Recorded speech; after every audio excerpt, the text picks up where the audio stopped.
vamos a empezar. Les agradecemos a todos y a todas que hayan venido a la presentación de Página Impar, el libro de Patricia Wilson que acaba de publicar la editorial Ethos. Y bueno, yo voy a hacer una pequeña presentación y después voy a ceder rápidamente la palabra.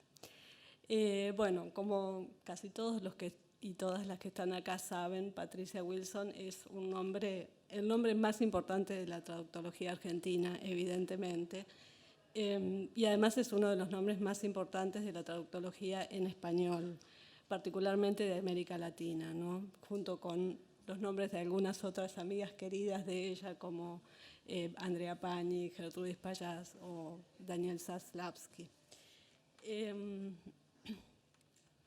Además de La constelación del sur, que es un libro que fue fundamental para instalar los estudios de traducción en Argentina y además en América Latina, Patricia escribió una cantidad bastante grande de artículos que están dispersos en revistas y en libros, y la verdad es que ha sido una muy buena idea que varios ya veníamos reclamando, la de juntar por lo menos algunos de esos trabajos que son muy relevantes a mi criterio en este libro Página Impar.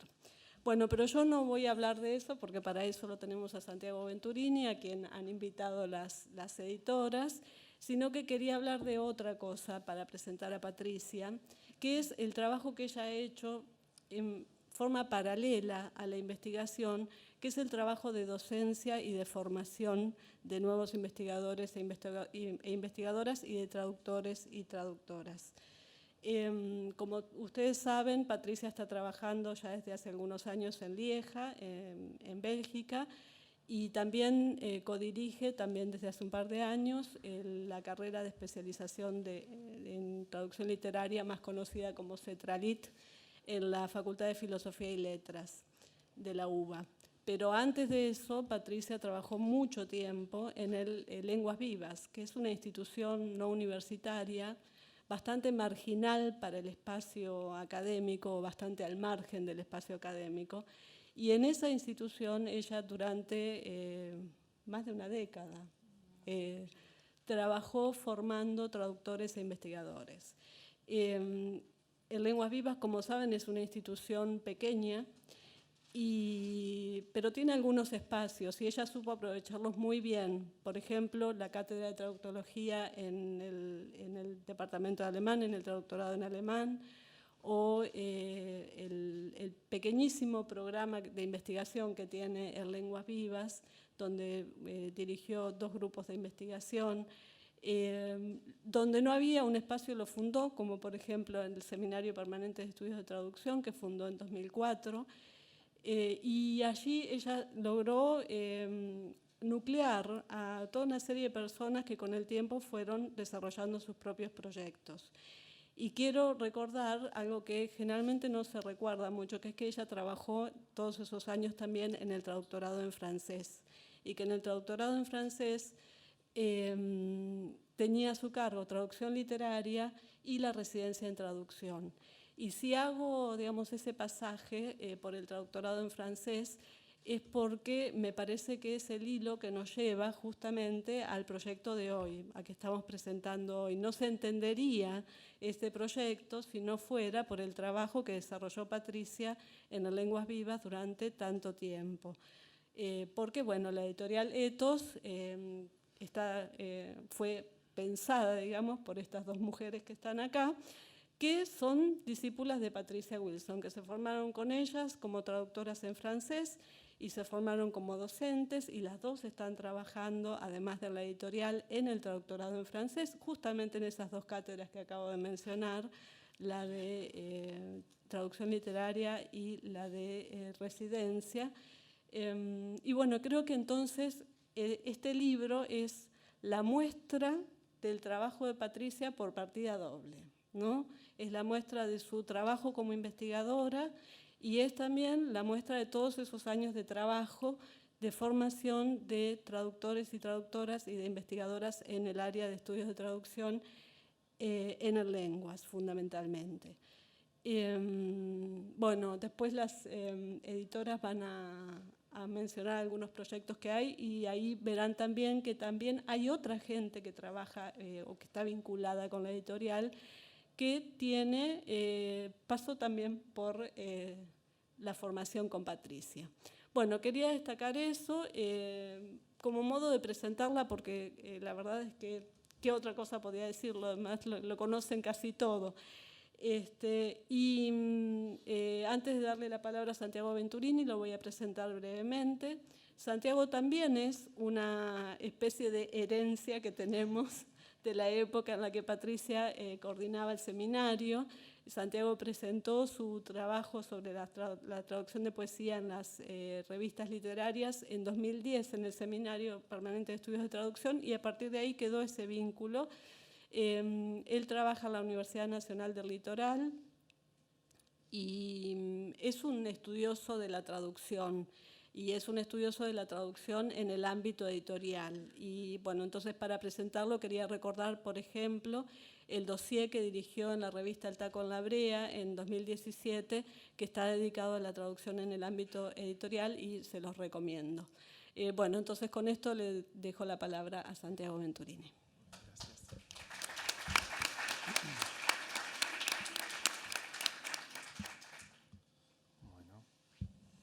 Voy a leer así. Antes de comenzar, quiero agradecerles a Gabriela y a Bárbara por invitarme a presentar este libro, el primero de la colección Estudios de la flamante Ethos Traductora. Y mientras escribía la presentación, pensaba que mi presentación será una presentación un poco fascinada. En verdad no conozco otra forma de presentar un libro, o tal vez ese es el único estado en que puedo o en que me interesa presentar uno. Podría comenzar con una afirmación sencilla, decir que Página Impar será un libro importante en el desarrollo de los estudios de traducción en Argentina. Esos estudios que, como afirma Patricia en sus palabras preliminares, ya cumplieron su implantación académica, ya se adaptaron sin problemas al medio universitario actual, adaptación que, lejos de ser tranquilizadora, plantea otros desafíos que no se deben pasar por alto. Pero prefiero pensar que Página Impar será fundamental para esa especie de comunidad más o menos extensa, formada por personas, muchas de las cuales están sentadas hoy acá, para las cuales la traducción es parte de sus vidas, ya sea porque traducen, porque la piensan críticamente, porque la transforman en su objeto de investigación y casi en un objeto de devoción. Es cierto que este libro ya estaba en cierta forma ahí, disperso en artículos publicados a lo largo de una década, en revistas y volúmenes que venimos leyendo y releyendo desde hace años y que orbitan alrededor de ese libro determinante para el estudio de la traducción en Argentina, que es La Constelación del Sur. Pero creo que el soporte libro no solo consigue organizar un conjunto de trabajos dispersos, lo que ya implica una operación trascendente, sino que también les da una coherencia sólida y expone, como pretendo demostrar más adelante, una posición teórica y crítica sobre la traducción. La primera operación del libro es proponer entonces un orden, un marco de lectura.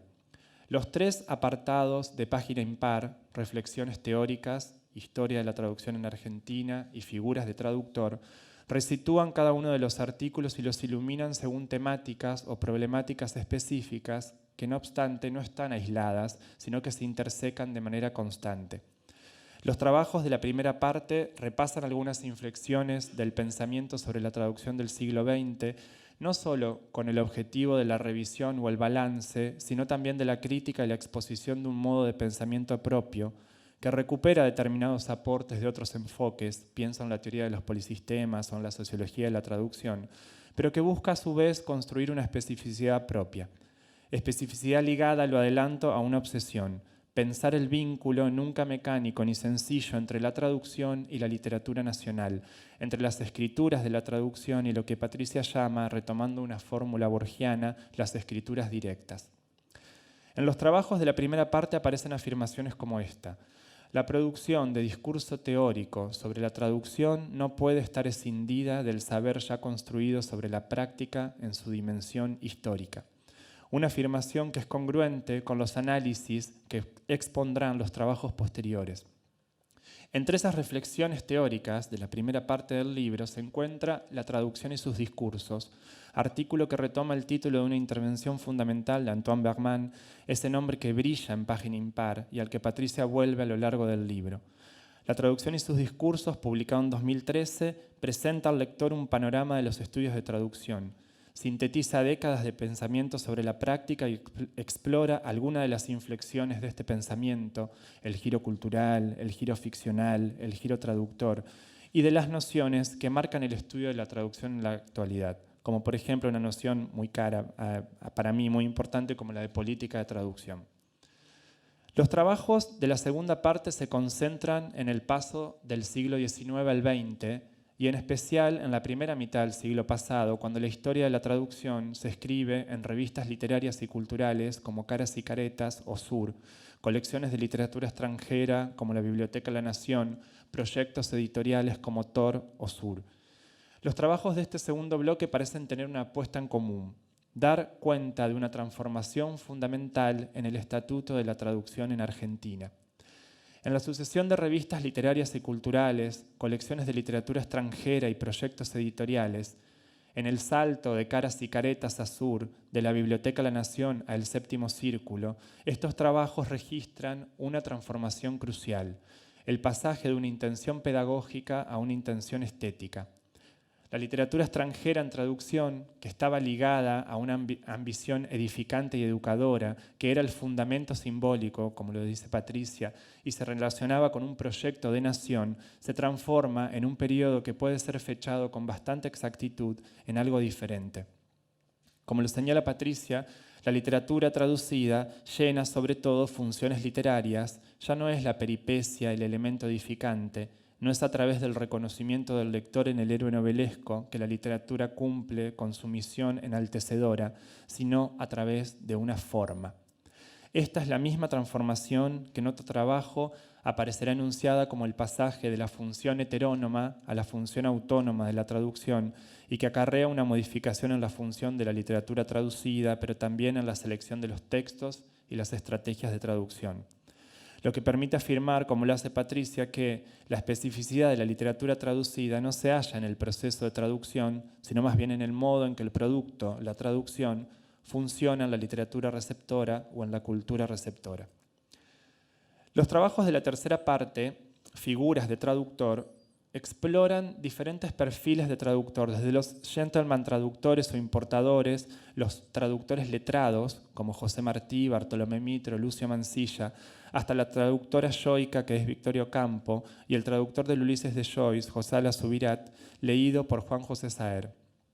En uno de sus trabajos, Patricia da una definición del traductor que ningún lector podrá pasar por alto, y la voy a citar. Para considerar traductor a alguien que vierte un texto extranjero en su lengua materna, una parte de su identidad social y pulsional tiene que estar comprometida en la práctica.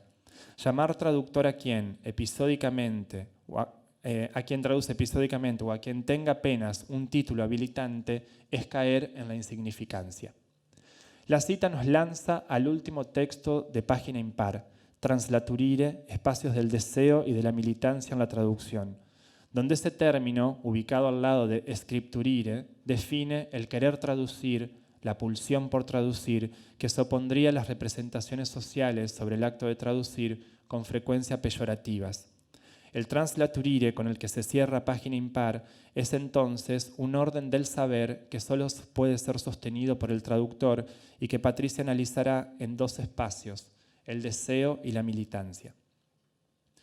Hasta aquí, entonces, un repaso apresurado e incompleto de Página Impar. Pero como lo señalé al principio, creo que el soporte libro tiene otra trascendencia en relación con estos trabajos que llevan la firma Wilson. No se trata solo de esa operación de compaginación, porque en la sucesión de los artículos el libro expone la coherencia de un pensamiento sobre la traducción a través de ciertas insistencias, declaraciones que retornan para reafirmar un saber. Así, Es posible reconocer, más allá de los temas específicos de cada artículo, más allá del estudio detallado de los títulos de literatura extranjera publicados en la colección La Nación, más allá de los modos de intervención del yo en las traducciones de Victoria Ocampo, más allá de las dimensiones de la traducción en el Borges de Bioy Casares, es posible reconocer, decía, algunas afirmaciones que se reiteran, ciertos postulados recurrentes que dan forma a ese pensamiento. Podría exponer algunos de esos postulados. En primer lugar, la traducción es un hecho de la cultura receptora. Esta premisa implica un posicionamiento teórico y metodológico central en sintonía con los estudios descriptivos de traducción. En todos los trabajos de Página Impar, Patricia piensa el funcionamiento de la traducción o la configuración o la dinámica de la cultura argentina y practica siempre el vínculo de la traducción con esas escrituras directas, con la misma advertencia. No se trata nunca de un vínculo directo. De ahí el lugar relevante que tienen en algunos trabajos historiográficos, pero sobre todo el lugar preponderante que tiene la crítica, los aportes críticos sobre literatura argentina que completan el enfoque traductológico, o más bien forman parte de ese enfoque, y permiten pensar la complejidad del vínculo. En segundo lugar, la traducción se sostiene en otras prácticas discursivas, está ligada a un aparato importador y es modelada por un aparato editorial. Este es quizás uno de los postulados centrales del libro. La historia cultural, y en particular la historia del libro, afirma Patricia en una entrevista, han sido pilares de mis investigaciones. Los libros no circulan solos y la traducción necesita ser apuntalada por otras prácticas discursivas. La traducción es apenas uno de los factores que influyen en el éxito de la importación literaria, el más importante quizás, pero no el único. En tercer lugar, el traductor es un agente específico, otro de los postulados, ¿no? El traductor es un agente específico que no coincide con el escritor, aunque puedan superponerse, un agente cuya identidad, en el caso argentino, se configuró durante el siglo XX y cuya profesionalización coincide con la aparición de proyectos editoriales en los cuales la práctica de la traducción es funcional a un sistema de representaciones que hicieron posible la plena identificación del traductor como el segundo enunciador del texto literario extranjero. Estos postulados se condensan en una definición de la traducción, o más bien del traducir, que Patricia anuncia en uno de los trabajos de su libro, precisamente el que le da el título al libro, Página Impar, el lugar del traductor en el auge de la industria editorial, un artículo que ya habíamos leído en uno de los volúmenes de la historia crítica de la literatura argentina. Allí aparece la traducción como una práctica discursiva que a partir de un texto fuente da como resultado un nuevo texto que interactúa con la producción local en la literatura receptora. Y aparece también el traductor como ese sujeto, el sujeto de esa práctica, un sujeto que traduce según ciertas representaciones, no individuales, sino de su grupo social, un imaginario que no es solo de algo, sino también para algo. Por eso, y Patricia hace una afirmación brillante, quizás por ello, en la traducción, más que en la escritura directa, es posible reconstruir la poética dominante de una literatura en una época determinada.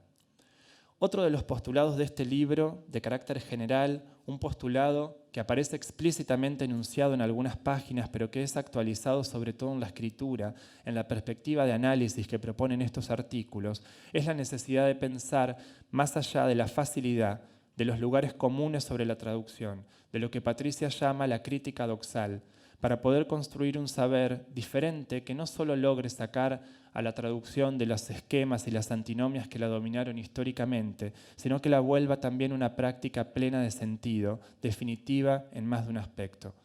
Pienso que al fin y al cabo esta es la insistencia mayor de Página Impar. Esto es lo que Patricia viene diciéndonos a lo largo de estos años, y al igual que a lo largo de estos años, vamos a volver a escucharla. Bueno, gracias.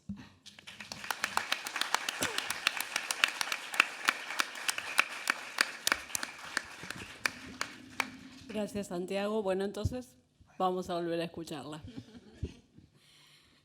Bueno, buenas tardes a todos y gracias por haber venido. Como otras presentaciones de libros, esta va a empezar con agradecimientos a las editoras Gabriela Villalba y Bárbara Puey por su paciencia y por su insistencia también, a la correctora Andrea Romero por su minucioso trabajo con los textos del volumen, a la diseñadora Mariana Serman por haber encontrado una nueva forma para la W de Wilson, a Alejandrina Falcón por haber sugerido que utilizara el título de un ensayo publicado en la Historia Crítica de la Literatura Argentina como título para este libro, a Griselda Márcico por coordinar con su soltura y su aplomo habitual esta mesa, y a Santiago Venturini por su generosa e inteligente lectura. Justamente, y retomo aquí palabras de Santiago, creo que el formato libro es el que está en juego en esta presentación. ¿Por qué publicar en libro algo que ya existía en forma de artículos diseminados aquí y allá? Ciertamente no para cumplir con lo que la Academia belga espera de mí. Lo que la Academia espera son las indexaciones, los índices de impacto, ahora en su última versión, la propagación a través de Twitter. En estos momentos, entonces, los libros son una forma de resistencia que permite este ritual antiguo: juntarse en una biblioteca donde hay muchísimos otros libros y presentarlos con todos nosotros en un mismo lugar, viéndonos, tocándonos, dándonos besos, abrazándonos. Otra de las cosas que habilita el formato libro es una lectura en el marco de una colección. En este caso, la colección Estudios, que ya está tomando forma con sus próximos títulos. Jean-Marc Guanvic, Annie Brisset, Pascal Casanova y sus respectivos prólogos y prologuistas. Una colección que da cuenta de una perspectiva sociocrítica y situada de la traducción, para la cual los análisis puramente lingüísticos o textuales son como una rueda que gira en el vacío, aunque estén guiados por lo políticamente correcto. De ahí que yo piense que la serie iniciada por El Principito Inclusivo de Julia Bucci se completará, se resignificará con la colección Estudios. Dicho de otro modo, habrá que leer este nuevo Principito a la luz de los ensayos que se publicarán en la colección Estudios. Lo segundo que está en juego es una doble filiación, mi doble filiación. La literatura argentina por un lado, la traductología por otro. Creo que no es necesario optar entre una u otra, no solo por una cuestión conceptual o histórica. La traducción, cito, es la operación básica de la literatura argentina, según suele repetirse como un mantra, sino también por una cuestión metodológica. La traductología permite ver la literatura argentina desde otro lugar y con otras herramientas analíticas. Permite pensar los debates de la literatura argentina inscriptos en los modos de seleccionar, traducir y procesar la literatura extranjera. Si recordamos a quienes sostuvieron y siguen sosteniendo que la literatura traducida es parte, es un sistema de una literatura nacional, la contradicción aparente, lo nacional o lo propio versus lo extranjero o ajeno, se despeja. Esa es la idea que intenté defender en La Constelación del Sur y en los textos de Página Impar, y en general creo en todo lo que he escrito. A esta visión topológica de la traducción, los traductores y las traducciones en la literatura argentina, quizás haya que aplicarle la corrección que propuso Claudia Román en su reseña de La Constelación del Sur. Traductores y traducciones de la literatura argentina. Este cambio de preposición no es inocente. Habilita pensar también la extraducción de literatura argentina, tema del que desde luego no pueden estar excluidos los especialistas en traducción. Victoria Ocampo, en el prólogo que escribe en 1967 para el número índice de la revista Sur, ya señala esta necesidad. Ella, que fue artífice de un vasto proyecto de traducción en Sur, editorial y revista, escribió sobre la conveniencia de traducir los textos de Borges al inglés como medio para enriquecer la literatura norteamericana. Esta importancia de la traducción en la renovación de tópicas y de modelos escriturarios no necesita ya ser subrayada. Forma parte de un saber compartido, al menos para los lectores como nosotros. Creo, sin embargo, que no hay que postergar en la agenda de la traductología zonas menos exploradas hasta el presente. Por ejemplo, la traducción en revistas y su peso en debates políticos precisos y coyunturales, al margen de preocupaciones estéticas o poéticas, el papel que tiene la traducción en la configuración actual de imaginarios hegemónicos por la preponderancia de las traducciones desde el ámbito anglosajón hacia otras áreas culturales. Las relaciones entre la traducción y el cibertrabajo, así como las relaciones entre la traducción y el éxito de la implantación de troicas y políticas de ajustes en todo el mundo. Recuerdo que en la presentación de La Constelación del Sur dije que había mucho para hacer sobre la traducción, especialmente en la Argentina. Trabajo de archivo, descripción de traducciones, análisis crítico. Sigo sosteniéndolo. Ojalá la colección Estudios de la editorial Ethos se consolide como marco idóneo para publicar los resultados de esas nuevas investigaciones que esperan, que nos esperan. Muchas gracias. Muchas gracias a todos.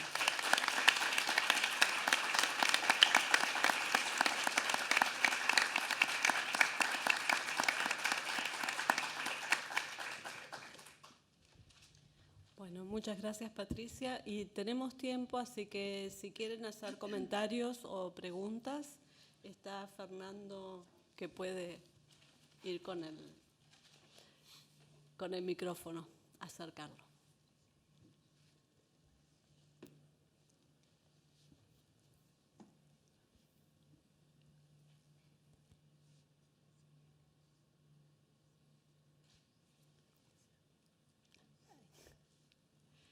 ¿Nadie se anima? Bueno, algunos, muchos, la mayoría no ha leído el libro, entonces quizás sea complicado lanzar una pregunta. Puede ser.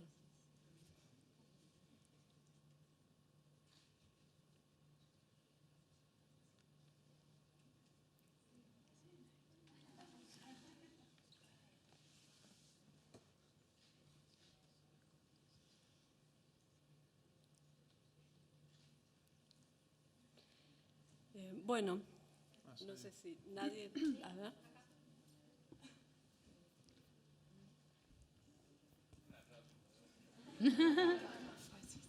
Hola, buenas noches. Se me ocurre porque somos varios acá estudiantes del primer cuatrimestre de traducción de francés.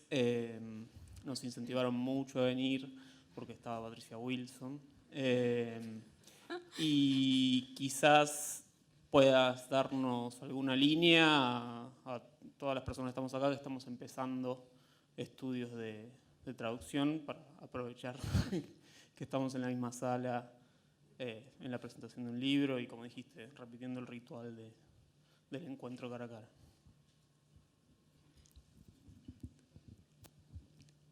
Muchas gracias por la pregunta, me parece interesante y relevante también, muy pertinente.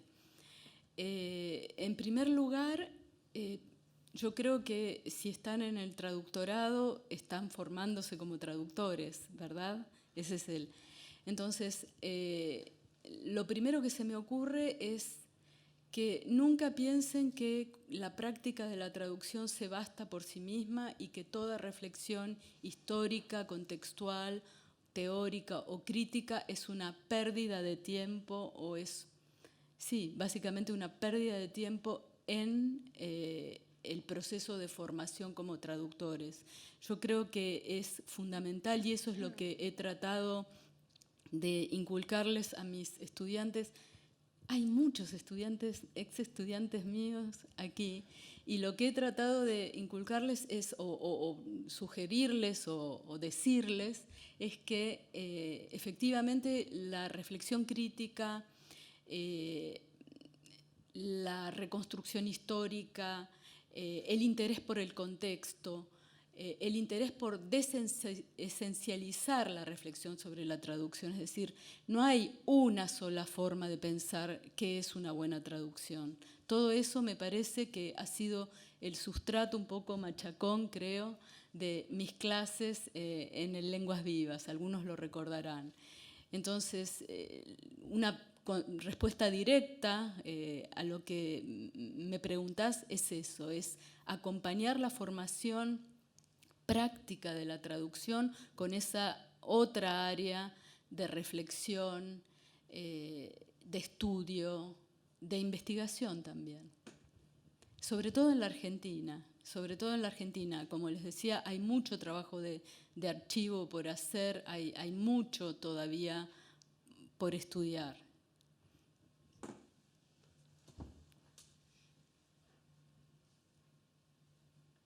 Bueno, mientras alguien por ahí se decide, hago un comentario, ya que la dejo ahí picando. No dije cuando la presenté y hablé de la formación que Patricia Wilson fue fundamental para la creación de un nuevo traductorado en el Lenguas Vivas, que fue el traductorado de portugués, que fue así como nos conocimos. El primer trabajo que hicimos juntas fue ese. Y creo que ese plan de estudios muestra claramente esa visión, porque allí Patricia insistió en que incorporáramos un seminario, antes de que se creara el Seminario Permanente de Estudios de Traducción, incluir un seminario que permitiera justamente ese pasaje entre la práctica y la teoría, como forma de no desvincular la práctica, que es algo que ocurre de la reflexión sobre la traducción o del estudio de la traducción como objeto, que es algo que ocurre bastante, ¿no?, en la formación de los traductores en general. Sí, quiero agregar que para redondear un poco la idea es que no creo que el traductor sea únicamente un artesano que no puede reflexionar sobre su práctica o que no puede sostener un intercambio con editores, con otros traductores, con autores, etc. Me parece que es central que pueda opinar sobre su propia práctica, sustentarla, historizarla, ponerla en un contexto.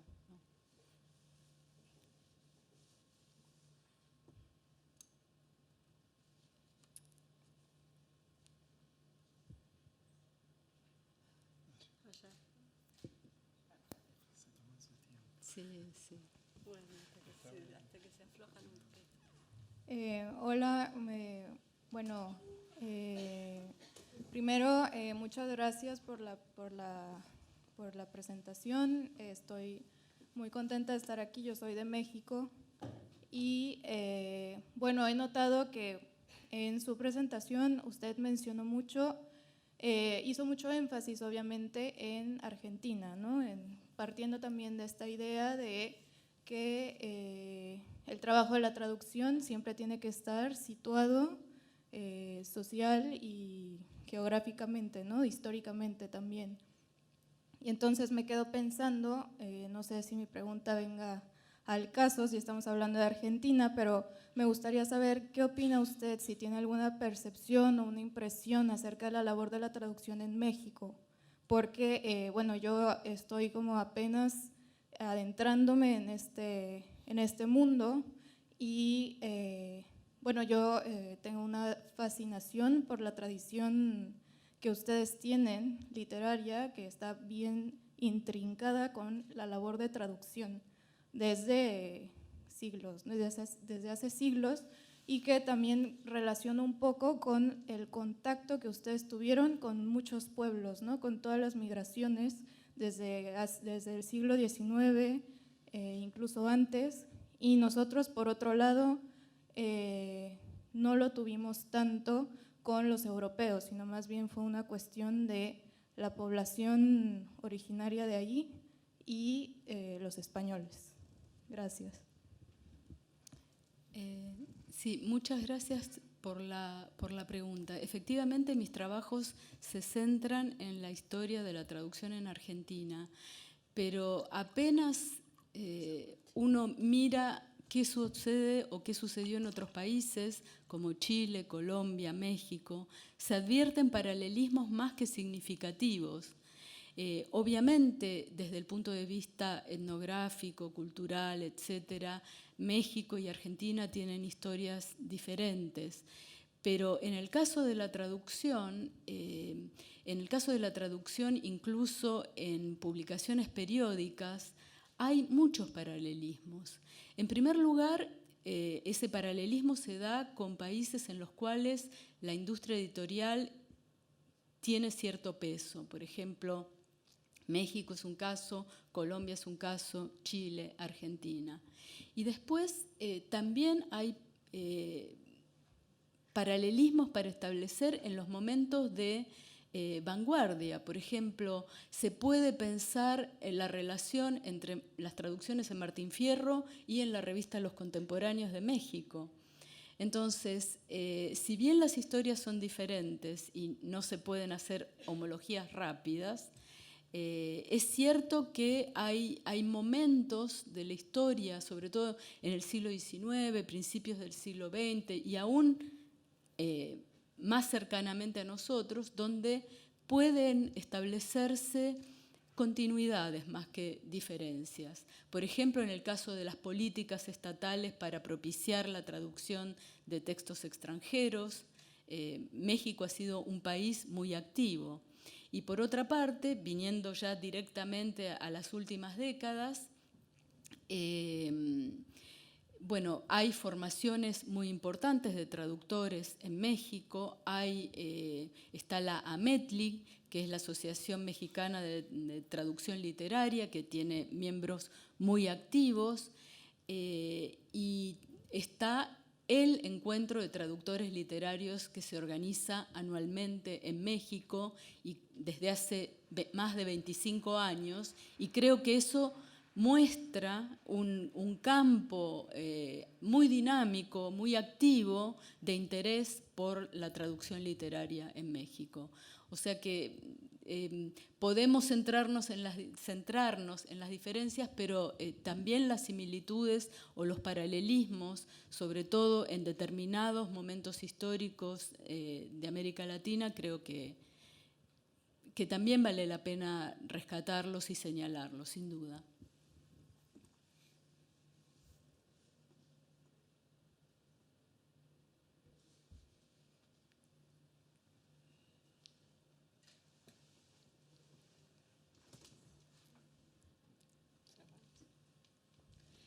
Bueno, si nadie más tiene preguntas, sí, hay una más. Vamos.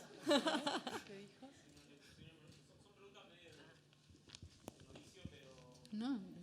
Que pueden resultar interesantes. Pensaba, sobre todo porque lo que hablas es como la imbricación del rol del traductor con, digamos, su historia y su sociedad. Y me parece que hay dos cuestiones hoy que van muy hacia la desarticulación de esa reflexión. Una es más técnica y creo que la vimos todos y quizás todos tenemos alguna opinión o idea. Tiene que ver con el desarrollo de tecnologías de traducción como que están al alcance de la mano de todo el mundo y que dan la idea de que la traducción es lo que decías antes, ¿no? Como una tarea casi transparente en la cual nada, pasa por un filtro y sale en otro idioma y ya está.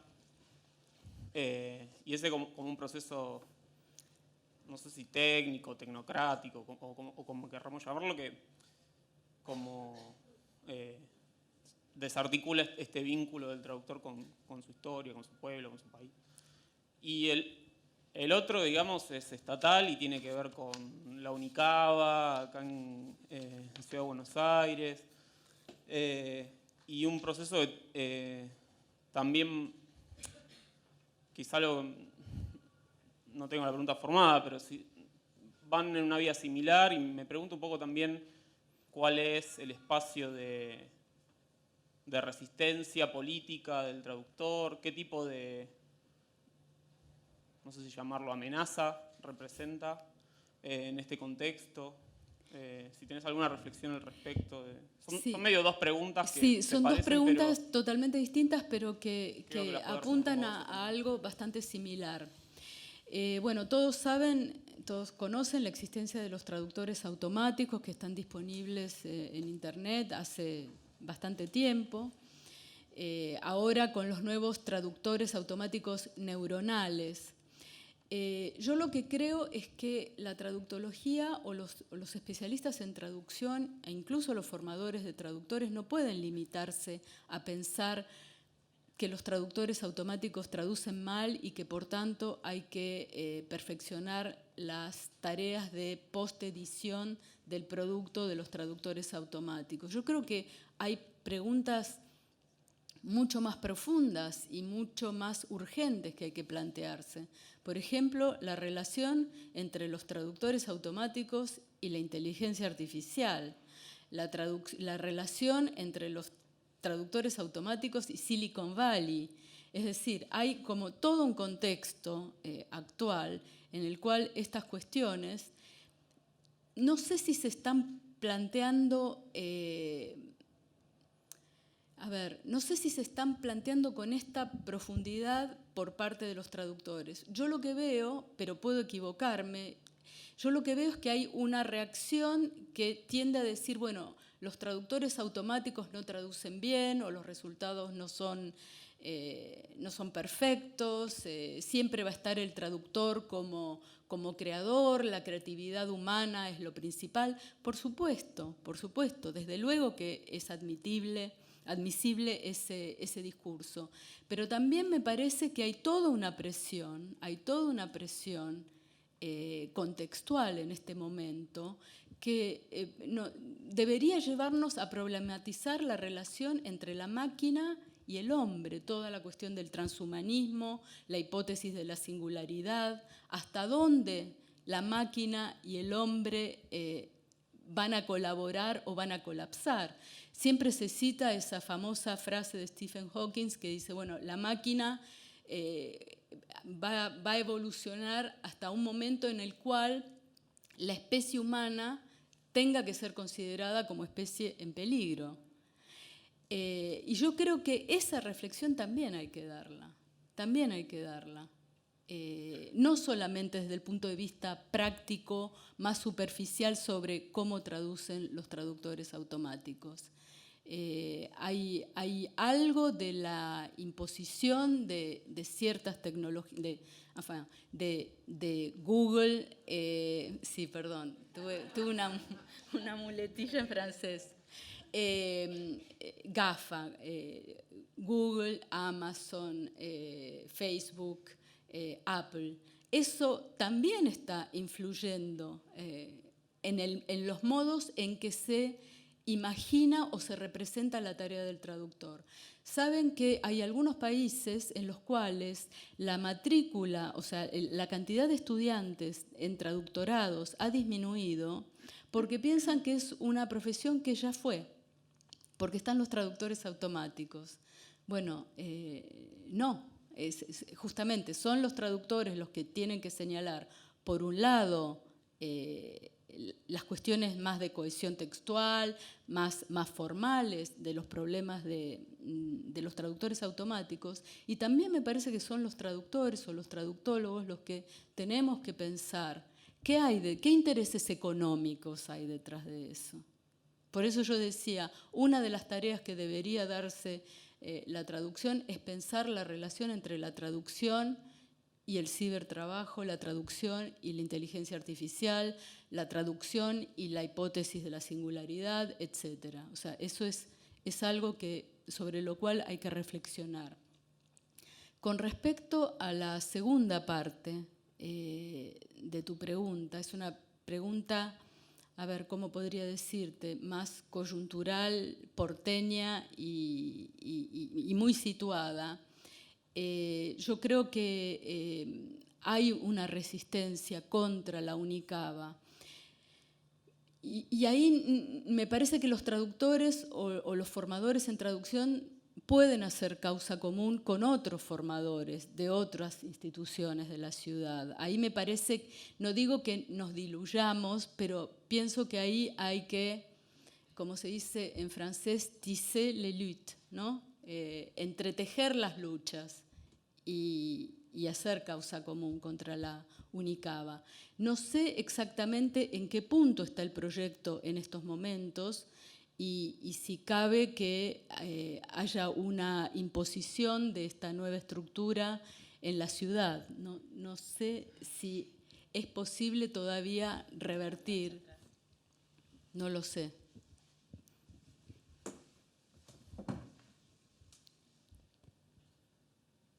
Hola, yo me quedé pensando un poco en lo que mencionaban al principio de su trabajo en Bélgica. Bueno, un país de una extensión reducida en el que hay 3 idiomas oficiales y, bueno, mucha producción de traducción. Quería saber qué contrastes nota usted con Argentina en el mercado o en la investigación. Bueno, para responderte esa pregunta, hay cuestiones que son históricas. Por ejemplo, países como Bélgica, como los Países Bajos, como Israel, han sido muy productivos en teorías de la traducción, precisamente porque son países muy traductores. Son países muy traductores con lenguas o bien minoritarias o bien lenguas recientemente nacionalizadas, o sea, declaradas como lenguas nacionales. Pero lo que sucede, ya no tanto desde el punto de vista traductológico, sino desde el punto de vista de la práctica de la traducción, Bélgica no solamente es un país con 3 lenguas oficiales, sino que tiene la OTAN, tiene una serie de organismos europeos, instituciones. Bueno, la OTAN no es europea, ¿no? Es un enclave estadounidense en territorio europeo. Entonces, eso mismo, la cuestión de ser sede Bruselas o centro Bruselas de los organismos centrales de gobierno europeo hacen que haya un flujo importante de traducciones, no solamente traducciones, sino también interpretaciones. O sea, es un poco un carrefour, como un lugar de cruce. Y la reflexión traductológica se centra no tanto en la parte francófona, que es donde yo trabajo, sino en la parte neerlandófona. Por ejemplo, la Escuela de Lovaina es una de las escuelas importantes desde el punto de vista de la traductología. Y quiero decir otra cosa también. O sea, hay mucho trabajo de traducción, pero es cierto que desde el punto de vista de la traducción literaria, las que suelen mandar son las editoriales francesas. O sea, en Bélgica hay editoriales belgas francófonas, pero lo que más circulan son los libros traducidos y publicados en Francia, ¿no? O sea, Francia funcionaría como una especie de metrópolis ahí, productora de libros.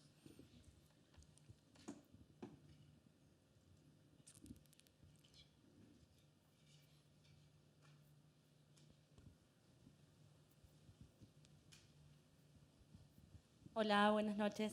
Yo quería preguntarte es una palabra que dijiste muy al comienzo de tu presentación, vinculaste la topología a la traducción.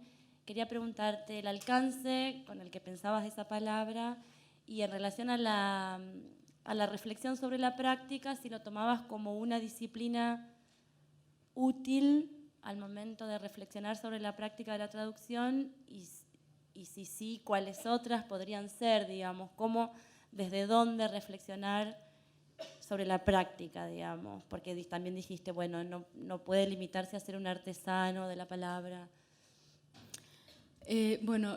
Cuando mencioné la topología, hacía una referencia un poco metafórica a la teoría de los polisistemas, para la cual la literatura traducida está situada en un polisistema literario, que en este caso sería, bueno, es un poco extenso y no quiero abundar en cuestiones teóricas que quizás sean un poco abstrusas para la mayoría de los presentes, pero topológica en el sentido de que la literatura traducida forma parte de los textos que circulan, por ejemplo, en nuestro espacio cultural en Argentina. Creo que tu pregunta es doble. Lo de topológico lo decía en ese sentido. Y por otro lado, yo lo que creo es que cuando uno sigue cursos de traducción, se forma como traductor, por supuesto que los profesores tenemos perspectivas normativas sobre la traducción, o sea, decimos cómo hay que traducir, corregimos traducciones, ponemos notas, o sea, en la evaluación, en la doximología, en todo eso hay una perspectiva normativa. Y las perspectivas normativas tienen en general como un punto ciego, ¿no? El punto ciego es qué es lo que sustenta, qué es lo que hace que yo diga que esta traducción está bien o mal, o que está peor o mejor que otras. Yo creo que la reflexión sobre cuestiones como las normas de traducción, o sea, la reflexión sobre la historia de la traducción, ¿no? Pensar, por ejemplo, te doy un caso puntual, no sé si vos sos traductora o estás formándote como traductora. Sí, las dos cosas. Sí. Bueno, por ejemplo, la traducción de los nombres propios, la onomástica. Nos dicen que no hay que traducirlos. Me parece que una cosa importante es pensar que antes sí se traducían y que hubo un momento en el cual se traducían y no se traducían. O sea que había una norma o una regla oscilante entre traducir y no traducir los nombres propios. Eso hace que uno desesencialice la práctica, piense que hay formas de regulación de esa práctica y sobre todo una de las consecuencias que tiene es no sancionar al traductor. O sea, el traductor, por supuesto, uno como profesor piensa que hay traducciones buenas y malas, pero también hay algo en determinado momento de nuestra cultura, de la cultura del libro, etcétera, que hace que las traducciones sean de determinada manera. Por eso digo que muchas veces en el discurso prescriptivo sobre cómo hay que traducir, existe ese punto ciego de no saber cuáles son las concepciones de la traducción, de la literatura, de la cultura que están funcionando y que nos hacen ver valores o aciertos o errores en determinada traducción. Gracias.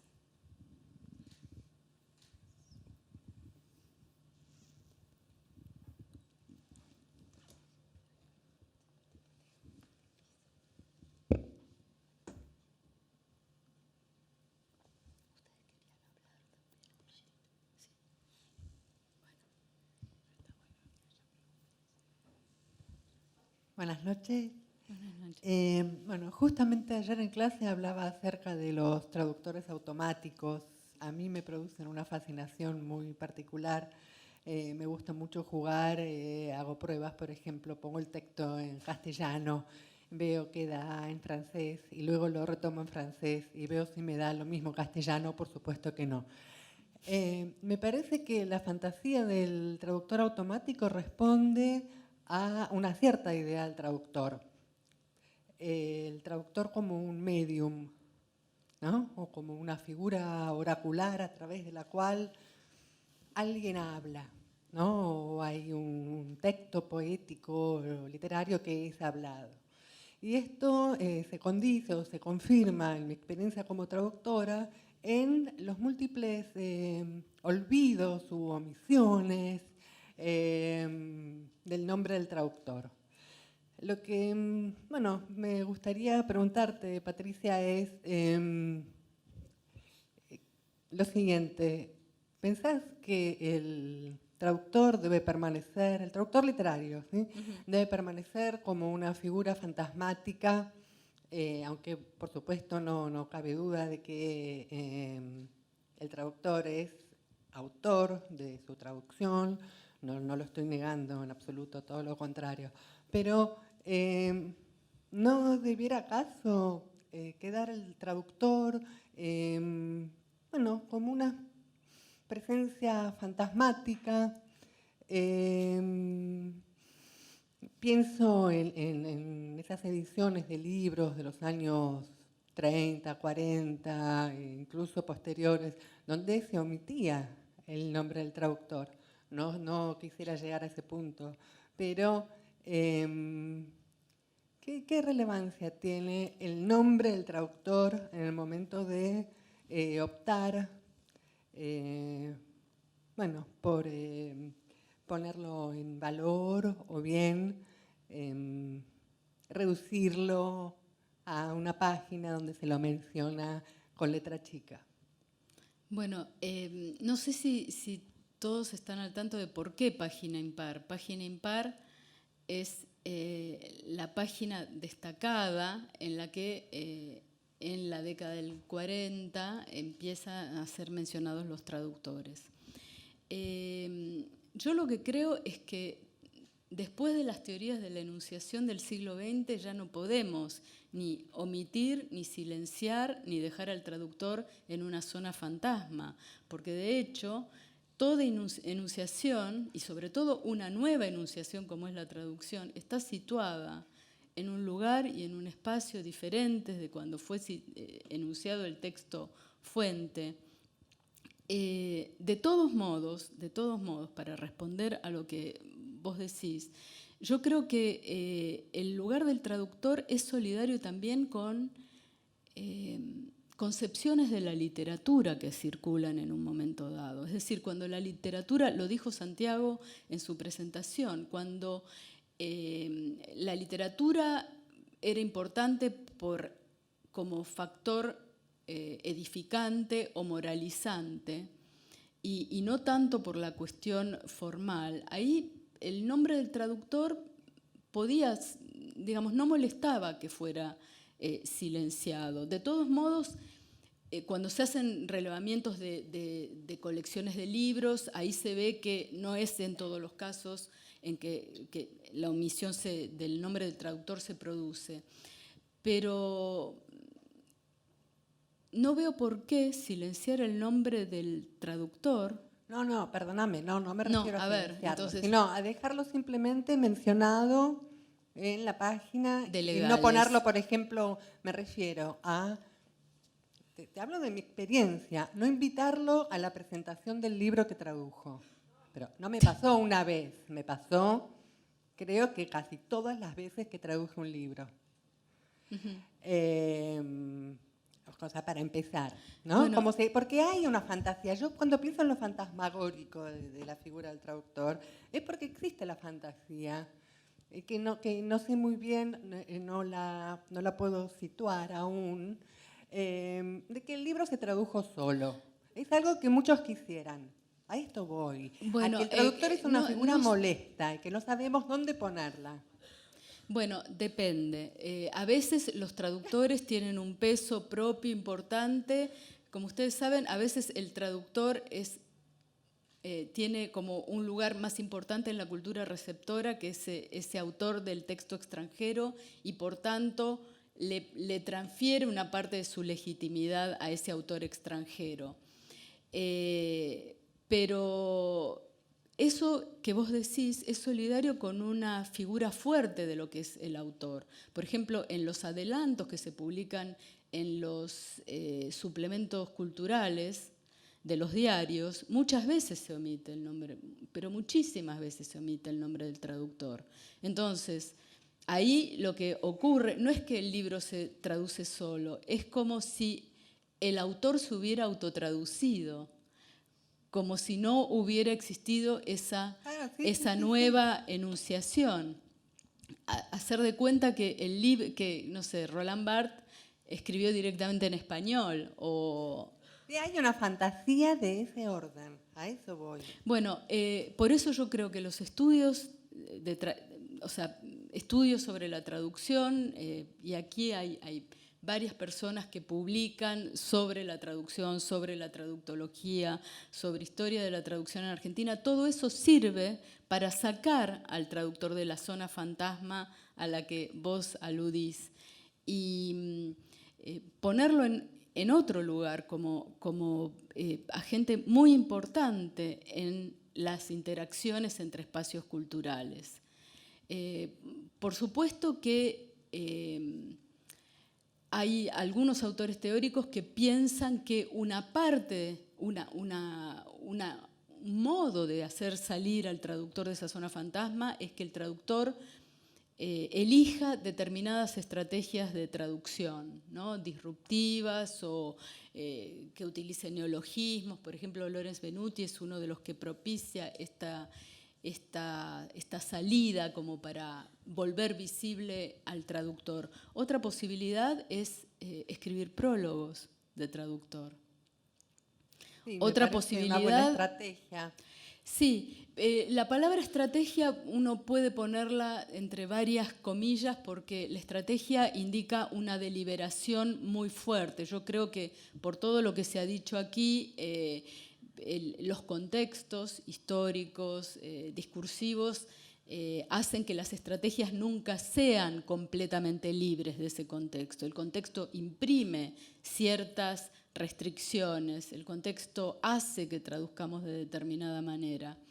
Entonces, yo creo que como lugar para, como gesto para visibilizar la labor del traductor, una es escribir sobre la traducción, otra es escribir prólogos y otra, ¿por qué no?, son gestos más discursivos, más textuales, como los que propone Lorenz Venuti en Llamado a la Acción, ¿no?, en su capítulo Llamado a la Acción contra la invisibilidad del traductor. Gracias.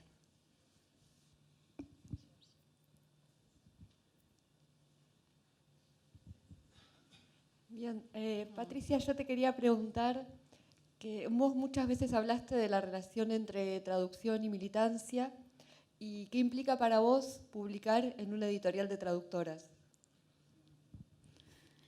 Sí, primero es una gran satisfacción porque Griselda hace unos días me decía, es tan grandes tus chicas, ya son unas señoras editoras. Ellas fueron mis alumnas en el Lenguas Vivas y ahora son efectivamente unas señoras editoras. Y además yo creo que Ethos, traductora, es una editorial que vino a molestar un poco. Y a mí me parece saludable que se venga a molestar, ¿no? El Principito inclusivo es una forma de molestar. Lo que sucede es que, como les decía antes, para sacarlo de lo políticamente correcto, que puede llegar a ser algo vacuo, me parece que hay que pensar la geopolítica de las lenguas, o sea, cuestiones más sociocríticas, más situadas. Pero para mí es una gran satisfacción, es una enorme satisfacción. Yo no quería terminar, no quería incluir en mis palabras algo como más emotivo, pero realmente a mí me emociona ver aquí a tantas exalumnas mías, me emociona tremendamente. Y me emociona también que las chicas me hayan insistido para que el primer volumen de la colección Estudios sea un volumen de artículos míos sobre la traducción. O sea que es una alegría inmensa, es una responsabilidad y, como te digo, con muchas ganas de molestar. Bueno, creo que es un muy buen momento para darles la palabra a las editoras.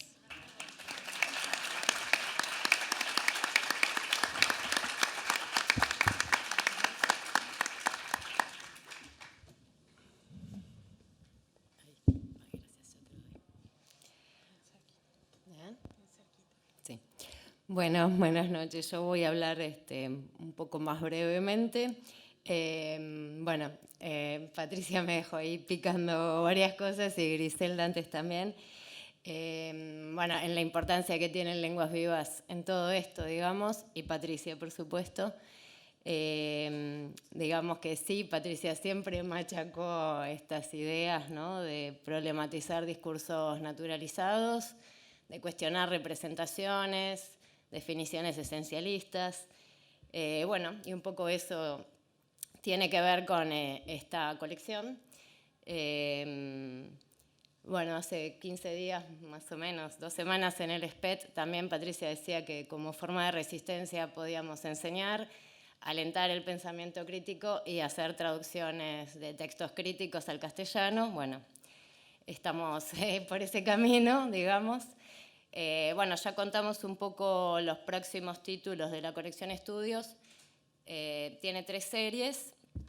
Una serie que es de traducción de textos de estudios de traducción, en la que estarían los que Patricia nombró, de Wanvik y de Casanova y de Brisset.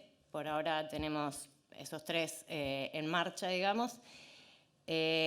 Otra de las series sería de tesis, en el que tenemos la tesis de Laura Fólica, y otra sería de investigaciones locales, que bueno, todavía no tenemos, no estamos ya trabajando en ninguno, pero tenemos pensados más o menos por dónde van a venir. Bueno, les quiero agradecer a todos y a todas por estar acá, por haber confiado en nosotros, Patricia, y bueno, y por acompañarnos a todos los demás. Bueno, muchas gracias.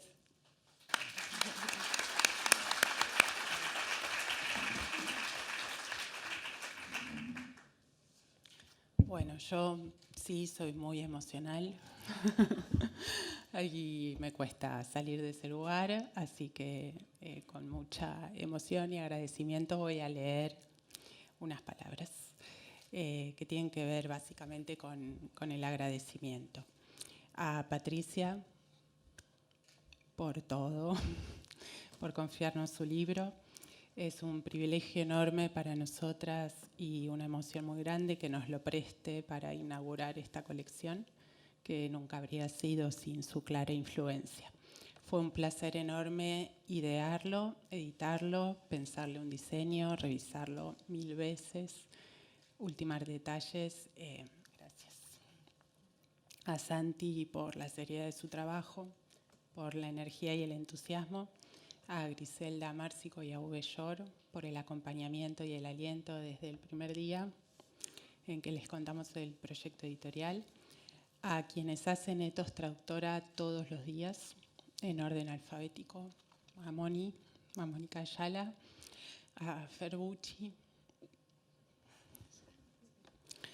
a Fede Gianotti, Bárbara Poey, Andrea Romero y Mariana Serman, a quienes trabajaron o están trabajando en distintos proyectos, a Julia Bucci, también en orden alfabético, Daniela Campanelli, Teresita de Bedia, Elena Donato, Lucía Dorín, Eduardo Ferrauti, Laura Fólica, Georgina Fraser, Malena Gagliesi, Cintia Gordillo de Guten Press, Isabel Laroche, Julia Larravide, Horacio Moreno y de nuevo Andrea Romero y Federico Gianotti. A las muchas personas, un montonazo, que nos acompañan y nos alientan estando atentas, transmitiendo energía, confiando en el proyecto y manifestando que les representa, dándonos una mano en las distintas etapas de producción, difusión o distribución. A les amigues y familias que nos apoyan incondicionalmente y a todos ellos, gracias por el afecto y el compromiso. También queremos agradecer a las instituciones que nos formaron y o financiaron nuestras investigaciones, el Lenguas Vivas, el SPET, la Facultad de Filosofía y Letras de la UBA y el CONICET, hoy todas acosadas por la derecha neoliberal. Por último, no quiero dejar de explicitar, aunque es en todo evidente y ya se habló, que lo que hacemos en esta editorial es fundamentalmente político. Busca ser una intervención de resistencia y un intento de resignificar el ethos traductor que nos han sabido enseñar. Como toda intervención coyuntural, está en movimiento, mutará en el tiempo, se ilusiona con no seguir una doctrina ni un dogma, veremos si lo logramos, Y sobre todo, en tanto proyecto traductor, se empeña en no seguir un como hay que o un deber ser, sino que se piensa como en estado continuo de construcción, lo cual implica una observación y una deconstrucción de nuestras prácticas como agentes culturales en esta sociedad. Como señaló Patricia hace unos días en el SPET y como dicen las palabras preliminares de Página Impar, tomamos como tarea urgente el estudiar, debatir e intentar modificar el papel de la traducción en el apuntalamiento del statu quo. Y además vamos a aprovechar cada oportunidad para decir educación sexual para decidir, anticonceptivos para no abortar, aborto legal para no morir. Gracias por venir a todos.